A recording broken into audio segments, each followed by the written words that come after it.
For decades, the abandoned vanilla plantation on Réunion has hidden catacombs beneath its roots, where the earth remembers everything, every broken finger, every stolen breath, every step. Beneath your feet, a pulse rises that is not yours, older than memory itself, and every pod that falls into your hand offers a sweetness soaked in fear and blood.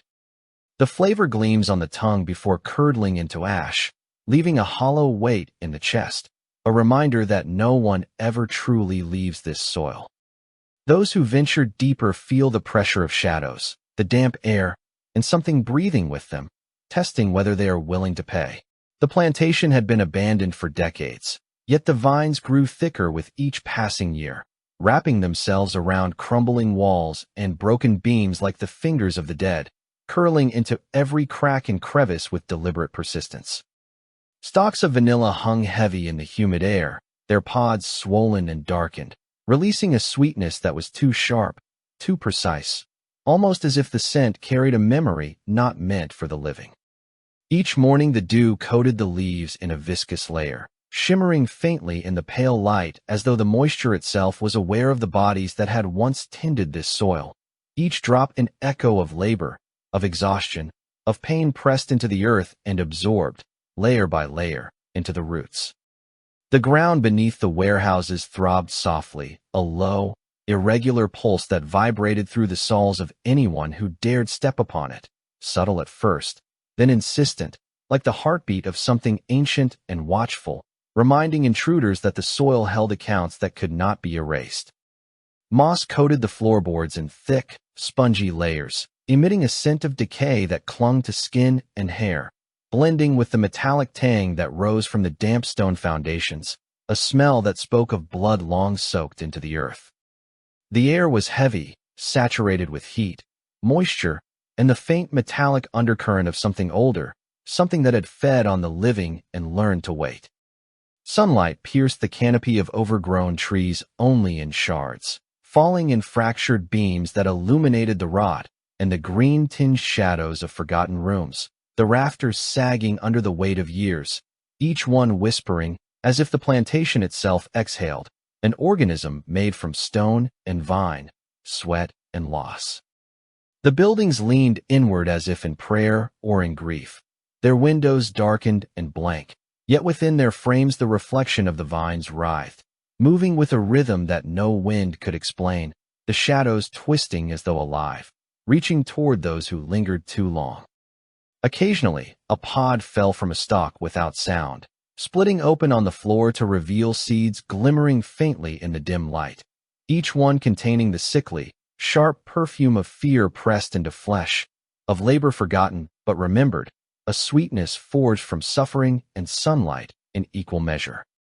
Footsteps crunched softly over brittle leaves and broken glass, echoing faintly into the voids of empty halls, and the pulse beneath the ground responded, rising in subtle waves, brushing against bone and nerve as if the plantation measured every step, every hesitation, every breath. No one had worked here for generations, yet the vines seemed to know, as though the soil remembered the rhythm of hands and knives, the cadence of bodies bending, of sweat dripping into the roots, and of the silence that followed each collapse. The air itself pressed against the lungs with intent, sticky, thick, alive, carrying whispers that brushed the skin like dry leaves in a draft, murmurs that hinted at the catacombs below, the tunnels where light had never lingered, and where those who disappeared became part of the ground itself. The sweetness of the vanilla mocked the senses, rich and heavy, yet tinged with a bitter undercurrent that no tongue could fully analyze, a flavor that lingered long after the mouth had tasted, leaving a weight behind in the chest, in the muscles, in the soles of the feet, a reminder that the earth had taken note and that it never forgot. Even the wind seemed hesitant here, curling through broken doors and around toppled pillars and cautious arcs, as if it too understood that this place demanded respect, that the plantation was more than ruin, more than history, more than mere growth. It was a vessel, a sentinel, and a patient witness, its pulse beating slowly beneath the surface, waiting, always waiting, for the next intruder to acknowledge the cost of wandering too far into its tangled, suffocating heart. Beneath the crumbling stone floors, the tunnels stretched deep into the heart of the plantation, carved slowly, deliberately, through generations of soil compacted by sweat and weight. The air grew damp immediately, thick with the scent of iron and decay, the faint tang of blood lingering as though pressed into the stone itself. Every surface glistened with moisture that ran in thin rivulets, gathering in the uneven hollows of the walls, pooling in places where the ground had sagged under centuries of neglect.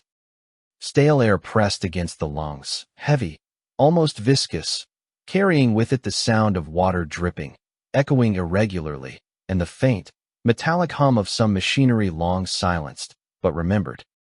Occasionally, there was the scrape of something solid against stone, sharp and deliberate, startling in the oppressive quiet, a reminder that the tunnels had not forgotten the rhythm of hands or the cadence of tools. Every step into the darkness pressed against the soles of the feet with subtle insistence, vibrations traveling through bone, into marrow, as if the earth measured each heartbeat against its own memory.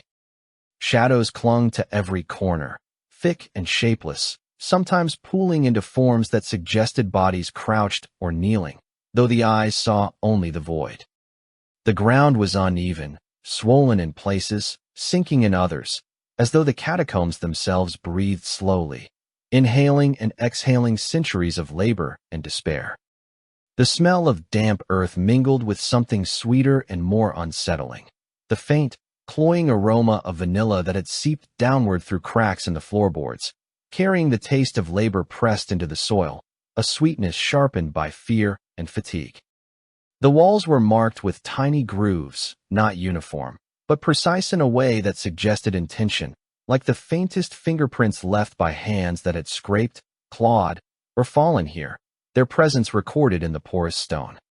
Sometimes the tunnels opened into small chambers, low and circular, where the ceiling sagged close enough that a person could feel it press against the skull, and in those spaces the air felt almost alive, vibrating faintly, carrying whispers that brushed the skin like dry fingers, brushing along the nape, the arms, the ribs, as if testing for recognition, as if seeking acknowledgement of the centuries it had witnessed.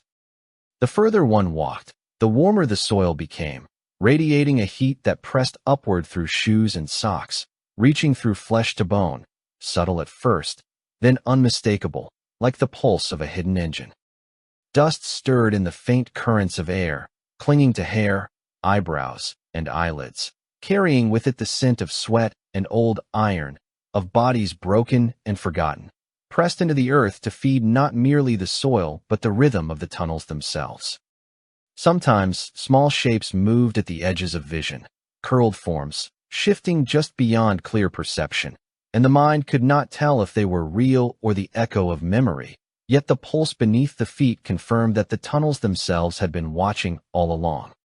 Tools left behind centuries ago were scattered along the floorboards in some places, rusted and slick with moisture, blades dulled and handles worn smooth, as if the labor they had conducted had fused into the grain, and the stone had absorbed the sound of metal striking flesh, the dull thud of collapse, the groan of joints pushed too far, replaying it endlessly in the walls, waiting for new hands to brush against them.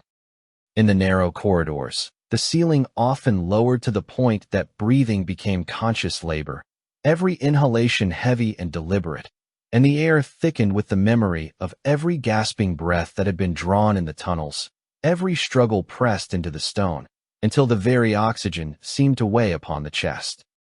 Water seeped constantly, dripping into puddles that reflected the faint light of cracks from above, rippling with the rhythm of unseen movement below, and in that reflection the imagination could see what the eyes could not, the outlines of bodies, crouched, fallen, or bending in endless repetition, their presence absorbed into the stone, into the soil, into the air itself. The tunnels wound unpredictably, narrowing to points where passage required a careful, deliberate crawl, then widening into chambers that suggested storage or punishment, the floor slick with the residue of centuries of moisture, and something darker, unidentifiable but heavy, pressing down, a tangible weight that seemed to settle in the chest, in the calves, in the soles of the feet. as if the earth had learned to distribute its memory across the body of any intruder. Every so often, the faintest sound would rise from the depths, a scuffing that suggested movement without form, a low vibration against the floor that resonated in bone, the softest scrape of metal against stone, all perfectly timed to the rhythm of a heartbeat that was not the intruder's own. The vanilla that had seeped through from above was almost intoxicating, but its sweetness carried a strange metallic edge, a sharpness that spoke of blood and labor pressed into the soil, a flavor that lingered in the mouth long after tasting, mixing with the stale air to create nausea and fascination at once. The walls sometimes wept more heavily in certain places, rivulets running down into shallow troughs in the floor, their smell intensifying, iron and earth blending with the faint, acrid smell of decomposition pressed into stone, as if the tunnels themselves were exhaling centuries of memory in slow, deliberate pulses. Walking further became a test of endurance, not merely of strength, but of perception. The faint light from above dimmed to a pinprick, shadows deepened, and the pulse beneath the feet grew stronger, insistent, drawing attention to every movement, every shiver, every involuntary breath, demanding acknowledgement of the centuries of labor, fear, and death embedded into the very bones of the earth. Small cavities revealed fragments, splinters of wood, shards of pottery, sometimes brittle bones, all smoothed and darkened by time, yet still recognizable, and each one seemed to hum with a faint resonance, a vibration that rose through the feet and spine, reminding any intruder that the tunnels were not simply empty. Occasionally, the air shifted, a subtle movement that carried the faintest echo of sound from the surface, but distorted, heavy, delayed, as if the tunnels themselves had absorbed the rhythm of life above and bent it to their own will. The pulse beneath the ground, steady, slow, insistent, became almost hypnotic, a metronome of memory and patience, and the longer one walked, the more it was clear, the catacombs were not simply tunnels. They were a record, a ledger, a living archive of every misstep, every collapse, every breath, every scream, every failure, pressed into the soil and stone, waiting, always waiting, for new feet to walk their measured path. And when finally a pod fell from above, releasing the sweetness of vanilla into the damp, iron-scented air, it was impossible to separate flavor from memory, scent from history, labor from loss, and every step thereafter carried the inescapable certainty that the tunnels remembered everything and forgave nothing. The vanilla pods opened of their own accord in the damp morning light, splitting along their seams with a quiet, deliberate pressure that seemed to pulse in rhythm with the soil beneath. Their seeds glimmered faintly, an unnatural luster that caught the light in thin, sharp streaks, reflecting more than the sun could offer, as if holding within them the residue of countless hours of labor, of hands pressed raw against the stalks, of bodies bent and broken in the endless humidity of the plantation. The scent rose thick and heavy, so sweet it became nearly suffocating, yet beneath the surface of sugar and flour there was an edge, sharp and metallic, like iron shavings mixed with the aroma of sweat and blood, a perfume that spoke of presence and absence simultaneously. Visitors who knelt to gather the pods felt a sudden weight pressing against their chests, a pressure that was not merely physical but deeper, resonating through the ribs and settling into the spine, a rhythm that pulsed like a heartbeat borrowed from the earth itself. Those who lingered too long felt tremors in their hands, a vibration climbing through bone, into muscle, a subtle insistence that this sweetness was not freely given. Some fainted almost immediately, collapsing into the wet soil, the sharp tang of vanilla mingling with the scent of iron and decay, and when they awoke they found themselves trembling, soaked with dew, their mouths tasting a sweetness tinged with heat, with metal, with a memory that did not belong to them yet pressed into them as though it had been stored there for centuries. Others rose slowly, unsteady on their feet, eyes flickering toward the shadows between the vines, where shapes seemed to coil and stretch, moving with a deliberate patience, as if observing the intrusion and marking it for some unseen ledger. Every pod they touched seemed to respond to their presence, tightening, twisting slightly, releasing scent more pungent, the seeds gleaming brighter, reflecting not only light but the histories contained within, histories of exhaustion, of collapsed bodies, of breaths stolen by the oppressive heat of labor, absorbed into the soil and returned in these small, almost cruelly perfect packages of aroma and taste. The longer one remained among the vines, the more the pulse beneath the feet grew insistent, a vibration that climbed through the arch of the foot, up the calf, into the thighs, embedding itself into the rhythm of standing, walking, kneeling, bending, a slow, relentless insistence that the earth below measured not just presence but intent, effort, endurance, and fear.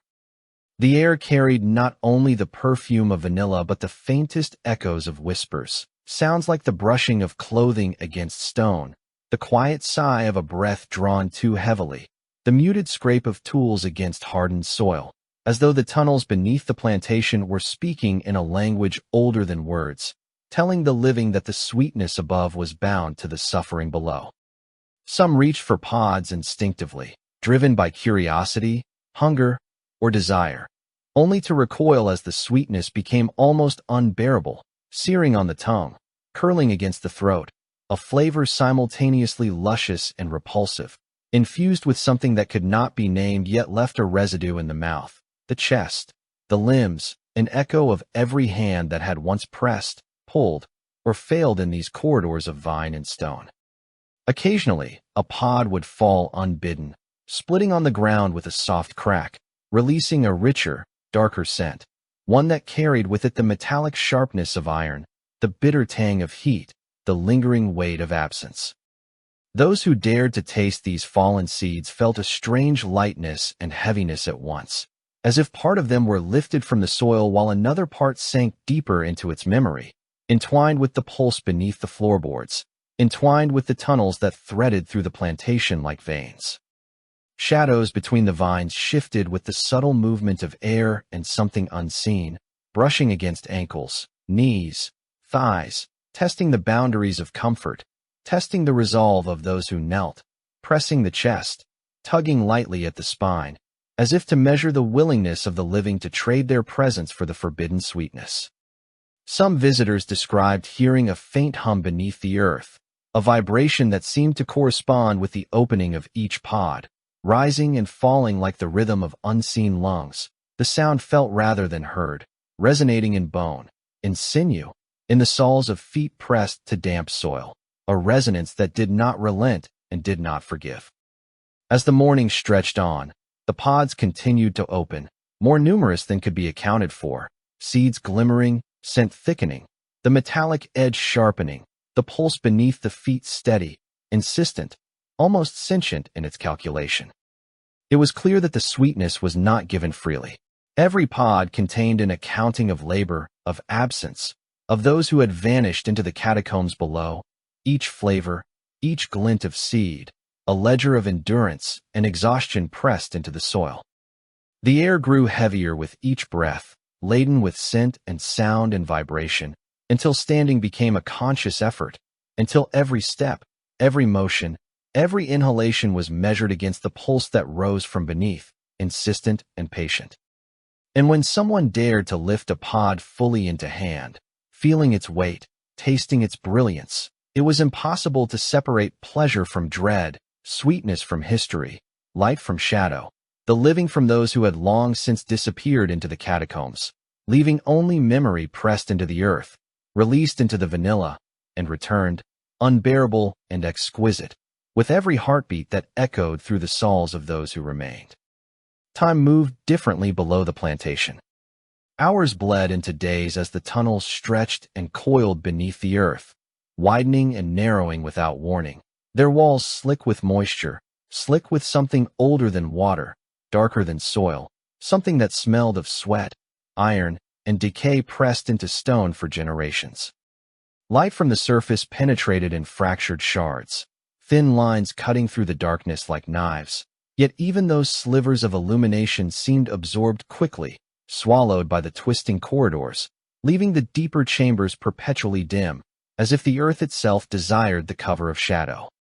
The air thickened with each step, heavy, dense, pressing against the chest, and making every inhalation conscious labor. It smelled of damp stone and iron, of bodies long since folded into the soil, of heat pressed into veins, of labor and fear compressed into the tunnels until it became part of the air itself. Shapes flickered at the edges of vision, the faintest impression of bodies crouched, kneeling, stretched along the walls in the eternal repetition of pain and work. Yet when the eyes sought them directly, nothing remained, only shadow, only memory pressed into the stone. Every footfall met with subtle resistance, as if the tunnels measured each step, tested each intention, bending the ground and the air to the rhythm of something patient, deliberate, insistent. The walls sometimes shifted slightly, a soft groan of stone, a subtle narrowing of the ceiling, a gentle encroachment that went unnoticed until the space was suddenly tighter, the air thicker, the pulse beneath the soles of the feet sharper, pressing into bone. The longer one lingered, the more the tunnels seemed to stretch beyond logic, corridors extending impossibly far, chambers appearing and vanishing with no sense of direction, no map that could be drawn, as if the plantation beneath the surface had become its own organism, breathing slowly, endlessly, in ways no human could calculate. The earth beneath was warm, almost feverish, radiating heat upward that climbed through the feet, legs, and spine, settling into the chest like an unshakable rhythm, a heartbeat borrowed from something older, something patient and unyielding. Occasionally, a visitor would notice the floor itself undulating subtly, the stone rising and falling underfoot in a motion too slow to observe directly, but too insistent to ignore, a sensation of being measured, weighed, assessed by a force that had learned the contours of bone and muscle over centuries. Moisture dripped constantly from the ceilings, rivulets collecting in shallow pools that reflected the dim light and distorted, quivering images, shapes twisting in the surface of the water that did not belong to any living form, and the faintest movement in the corner of the eye suggested outlines of bodies, crouched, bent, pressed against the walls, recorded in the memory of stone, of soil, of the air itself. The scent of vanilla from above wove downward through cracks in the floorboards, mingling with iron and rot, sharp and cloying, a perfume that seemed to remember the sweat of hands long gone, the collapse of bodies into the dirt, the grinding of labor repeated endlessly, absorbed into the very molecules of air, pressing upon the lungs and thickening with each breath. Sometimes, subtle sounds would rise from the depths, a scrape of stone against something hard, a faint vibration that traveled through the feet and thighs, the softest whisper of metal sliding across wood, all timed to a rhythm that was not human, a metronome counting centuries of absence and endurance. Visitors felt the pull of the tunnels in ways that could not be measured, a subtle tug at the spine, a pressure along the skull, a tightening around the chest, as if the earth itself was reminding them of the cost of intrusion, of curiosity, of touch. Chambers appeared without warning, low and circular, walls coated in dampness, ceilings pressing close enough that the air felt thick, almost viscous, each inhalation dragging a weight into the chest that compounded with the pulse beneath the feet, a rhythm that seemed to record every heartbeat, every step, every tremor of hesitation. Water seeped through the walls and pooled in uneven hollows, releasing the metallic tang of long-decayed iron, a faint bitterness that lingered on skin and hair, blending with the oppressive sweetness of vanilla and the sour scent of decomposition pressed into stone. Every corner brought a new distortion of space, narrowing and expanding unpredictably, corridors folding back upon themselves in impossible arcs, leaving intruders unsure whether they had walked a single step or a mile, whether the chambers were new or had always existed in the memory of the earth. The pulse beneath the ground grew steadily stronger the further one traveled, pressing into the arch of the foot, climbing the legs, settling into the spine and chest, until it became impossible to separate self from soil, movement from measure, presence from observation. Shadows shifted in rhythm with this pulse, curling along the walls, gathering beneath the feet, brushing against ankles and thighs with subtle insistence, testing the boundaries of comfort, testing the willingness of the living to remain in the space, testing the tolerance for air, for weight, for history pressed into every molecule. The tunnels seemed to breathe, slowly, compressing and expanding, coiling around themselves like serpents, swallowing light, swallowing time, pressing forward with patient inevitability, insisting that each intruder acknowledge the centuries of work, of absence, of collapsed bodies folded into the earth, of sweat, of fear, of the labor that had never ended, only changed form. Occasionally, the walls would weep more heavily, rivulets racing down into shallow depressions in the floor, carrying with them faint traces of what had been pressed into the stone, bone dust, fragments of wood, residue of hands long since vanished, all mixing with the air into a dense, tangible weight that settled into clothing, into skin, into muscles and bones. The vanilla above clung to this atmosphere, its perfume almost unbearable in the damp, iron-laced air, a sweetness sharpened to a metallic edge, a reminder that the pods above were nourished by the labor and absence beneath, that the catacombs were patient, deliberate, and always hungry. Shapes appeared briefly at the edge of vision, coiled and crouched, pressing lightly against walls or ceilings, and though they were never seen clearly, the pulse beneath confirmed their presence, the weight of memory pressing upward, an insistence that the tunnels recorded every misstep, every pause, every breath, and that the earth would not release what it had claimed lightly. Each step became conscious, deliberate, measured against a rhythm older than any intruder, a rhythm embedded in stone, in soil, in air, in vanilla, a silent ledger of centuries, patient and unyielding. The deeper one traveled, the more the air thickened, the pulse grew stronger, the scent sharpened, until standing, breathing, and moving became exercises in endurance, obedience, and acknowledgement. And in that suffocating, deliberate pressure, it became clear, the tunnels were not merely space beneath the plantation. They were a vessel, a sentinel, a record, a living archive of every body that had bent, fallen, or vanished, coiled into the earth like serpents, waiting, always waiting, for the next step to add to the measure of centuries. The pods no longer merely released their fragrance. They reached outward, curling toward intruders with tendrils of shadowed scent that moved almost independently of the vines, brushing lightly against skin, brushing against clothes, slipping into hair, and settling in the hollow of the neck, a presence felt rather than seen. The sweetness was thicker now, viscous in the air, a syrup of perfume laced with iron, sweat, and something older, something patient that had seeped into the soil over centuries. The pulse beneath the feet intensified, rising from the depths of the tunnels like a slow drumbeat, pressing upward into ankles, calves, thighs, the spine, coiling around ribs and sternum, embedding itself into the rhythm of the body until standing became an act of conscious resistance.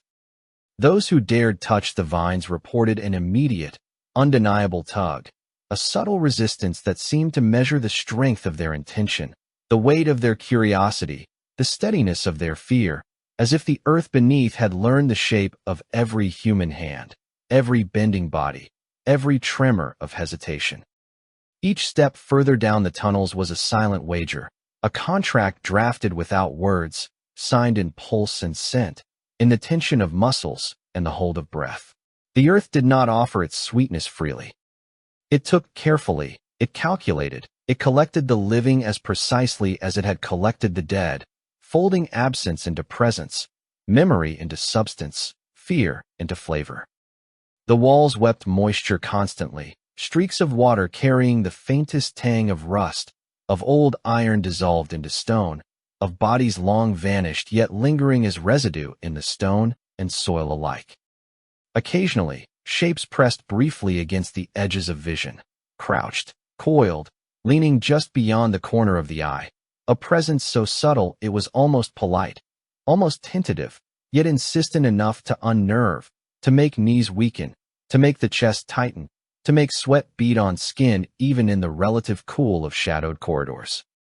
The air was thick with the layered perfume of pods splitting in the humid morning light, their interior seeds gleaming with a sharpness that almost glinted in the darkness, a brilliance that carried within it the scent of labor, of hands pressed raw against stalks, of bodies folded and bent until they vanished into the soil. Every inhalation drew not only fragrance but the weight of absence, a taste of memory pressed into air and stone, something sweet, metallic, and impossibly dense, as if the very act of breathing acknowledged the price paid. The ledger tallied, the earth recording with deliberate patience. The tunnels themselves seemed to respond to hesitation, narrowing imperceptibly, shifting subtly, the walls drawing closer as if to test whether the intruder would continue, to test whether the pulse of fear was strong enough to be transformed into nourishment. The longer one lingered, the more the sweetness thickened, almost tactile, slipping into pores and settling in lungs, coating the tongue with the metallic edge of something that had been pressed, kneaded, and ground into the soil over generations. Every movement became conscious, deliberate, measured against the subtle rhythm beneath the feet, a slow insistence that spoke of centuries of observation, of patience and calculation that the living could neither see nor fully understand. The pods opened wider when fear was present, splitting with deliberate care, revealing seeds that shimmered with a faint phosphorescence, a light born not of sun but of memory and pressure absorbed over countless years. Those seeds, once tasted, carried with them the pulse of the catacombs, the weight of absence, the slow, inexorable rhythm of soil that had learned hunger and endurance, learned labor and collapse, learned to convert both into sweetness that clung to the tongue, lingered in the chest, pressed into the nerves and sinew of anyone who dared.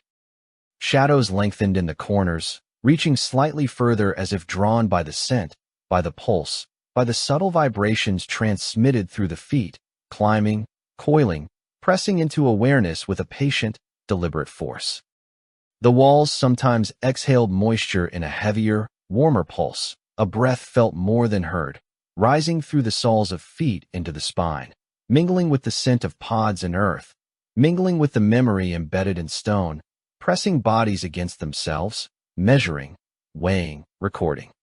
Every pod harvested seemed to resist the hand, curling slightly away from grasp, bending just enough to remind the gatherer that this sweetness was paid for, and that the earth had calculated its cost with the precision of centuries. Visitors who lingered too long often reported dizziness, a rising heat behind the eyes, a sensation of weight pressing into the skull, of memory that was not theirs flowing into theirs, a pulse that was older than their own, older than any time they had known, pressing insistently against every nerve ending. The tunnels stretched on, twisting and folding in ways that defied comprehension, corridors appearing where none had been, rooms collapsing into themselves, shadows pooling in hollows, the pulse beneath feet growing ever stronger, resonating with a rhythm that was not merely the beat of earth, but the measure of every body that had bent, fallen, or vanished. In that suffocating, deliberate atmosphere, it became impossible to distinguish between fear and anticipation, between sweetness and pain, between the living and the memory pressed into soil, into stone, into the pulse and perfume of the vanilla pods above.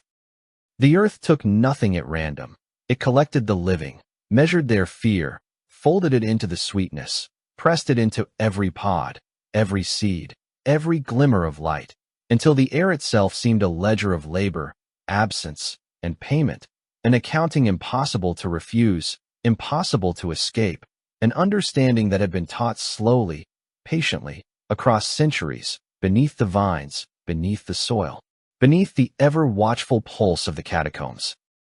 When the last visitor fell into the lowest chamber, the catacombs stilled for the first time in centuries, a silence so absolute that it pressed against the skin, sank into the bones, and seemed to settle like a living weight into every corner of the tunnels. The pulse beneath the feet faded to a subtle tremor, barely perceptible, yet even in its faintness it carried the memory of every heartbeat that had ever entered the catacombs, recorded and measured, layered one upon the other like the sediment of centuries.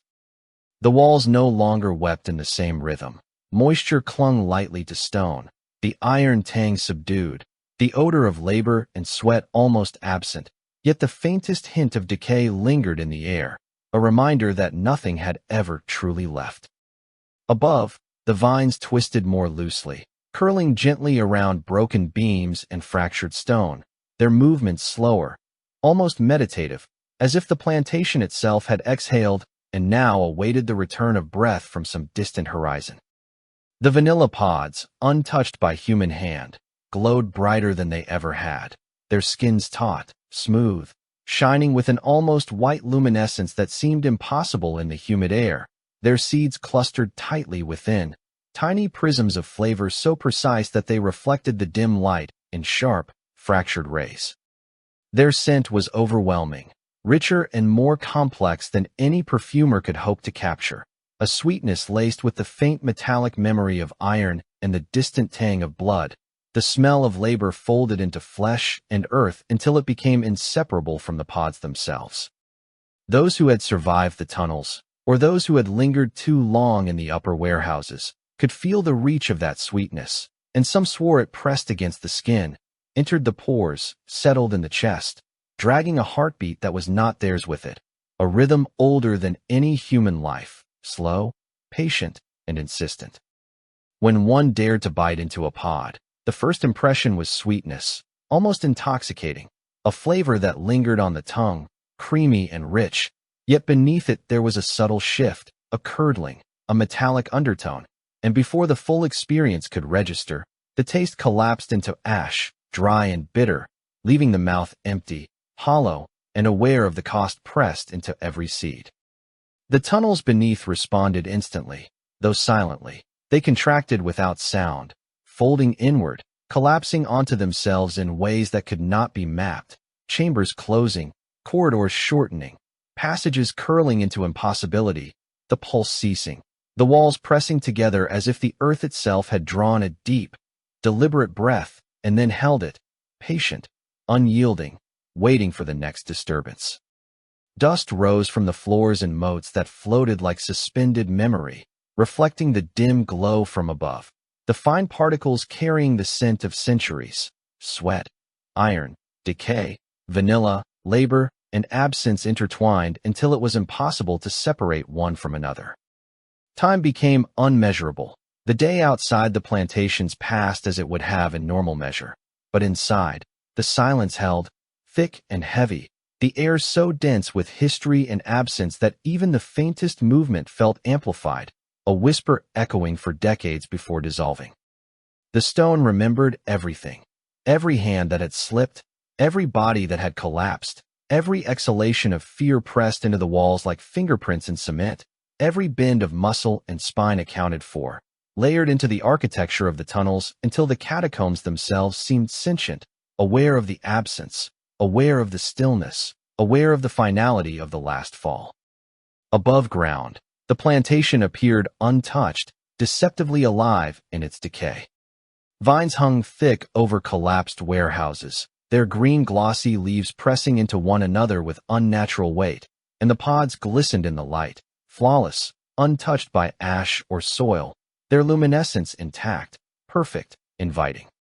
Travelers who stumbled upon it later described it in awe, noting the impossibility of the pods, the scent that lingered in the humid air, yet none ventured far enough to confirm what lay below, and none returned to speak of it, leaving the knowledge to slip into rumor and fear. The air carried the faintest vibration from below, subtle, almost imperceptible, a low hum that some thought was the heartbeat of the soil itself, patient, deliberate, waiting for the next visitor, the next hand to reach into shadow, the next breath to be recorded. The earth had not forgotten, and perhaps it never would. It had learned to endure, to observe, to transform labor and absence into sweetness, to preserve memory in the pods, in the soil, in the pulse beneath the feet, in the luminescence of seeds that glimmered like captured light. The plantation stood silent, verdant, perfect in its decay, a monument to patience and calculation, a warning encoded into every vine, every pod, every stone and root. Those who tasted the vanilla felt it in more than the mouth, a pressure in the chest, a trembling in the legs, a momentary vertigo, the sensation that the earth beneath was aware of them, had measured them, and had, in its own deliberate way, decided whether they were worthy of leaving intact. By the time the sun dipped low, casting long shadows across broken floors and fractured stone. The catacombs below remained hidden, contracted, patient, a system folded into itself, waiting, always waiting. The vines above shimmered faintly in the dying light, their leaves heavy, their pods glinting like pale teeth, and the air carried the memory of centuries in every scent, every pulse, every shadow, a final ledger of absence, sweetness, and calculation. No one spoke of what lay below, and perhaps no one ever could. The plantation looked alive, lush, and inviting, yet beneath every step, in every breath, in every pod bitten and spat or swallowed, the knowledge pressed upward. The earth remembered, it waited, and it had learned that sweetness always demanded a price. And in that stillness, in that impossible perfection, it was clear that the plantation itself had become a sentinel, patient, exacting, unyielding, a measure of what was given, what was lost, and what the soil could not release. Not yet, not ever, until the next hand reached too far into its darkness.